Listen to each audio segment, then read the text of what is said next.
Book of St. Luke. Thank God for a good number of the Bethel family who's worshiping with us this morning, who are playing hooky. If y'all don't tell, I won't either.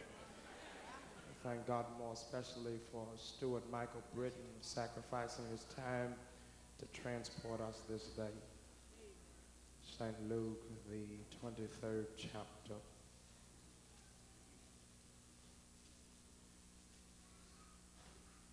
If you get to John, you've gone too far.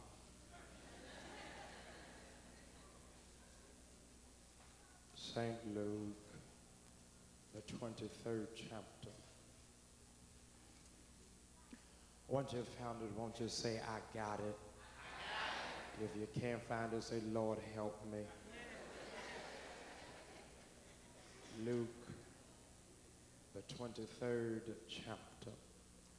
We would admonish and encourage you in your quiet meditative moments to read the chapter in its entirety, but given the length of the text and the confinements of time, we're going to zoom in our sermonic spotlight on the 26th and 27th verses.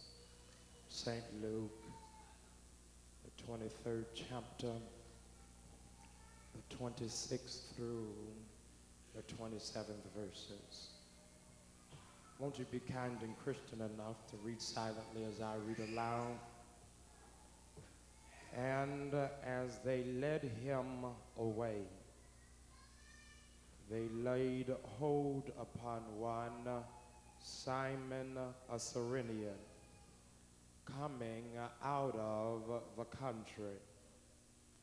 And on him they laid the what? They laid the cross, that he might bear it after who? Jesus. Will you call his name like you know him? Jesus. That he might bear it after Jesus. And there followed him a great company of people and of women, which also bewailed and lamented him. In case you're concerned as to where this excerpt is lodged from, this is on the road to Calvary. Jesus was on his way there, and they summoned a black man by the name of Simon a Cyrenian. And they told him to help Jesus carry the cross. And as he was carrying the cross for the masses, a great crowd came behind him. And included and intermingled amongst this crowd was some women. And they cried out loud and lamented behind him.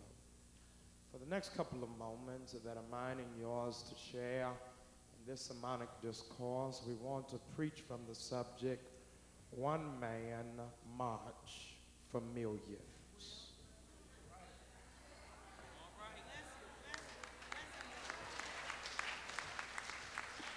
A one-man march for millions.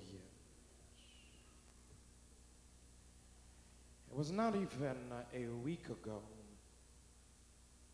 when all sorts of historical records were broken.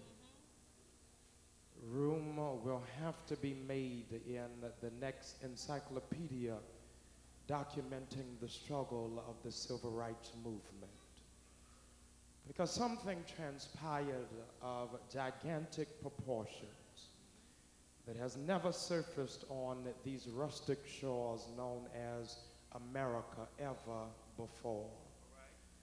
Whether we look at what the Park Services calculated or what happened in reality, there were a whole lot of black men converging on the nation's capital. And what mingled the mind of the media was, why is it that all of these black men found it necessary to march? They wanted to know why so many of them sacrificed a day's paycheck. They wanted to know why it is that they left their families at home. And the real fact of the matter is, Pastor, is that black men in America are in serious trouble.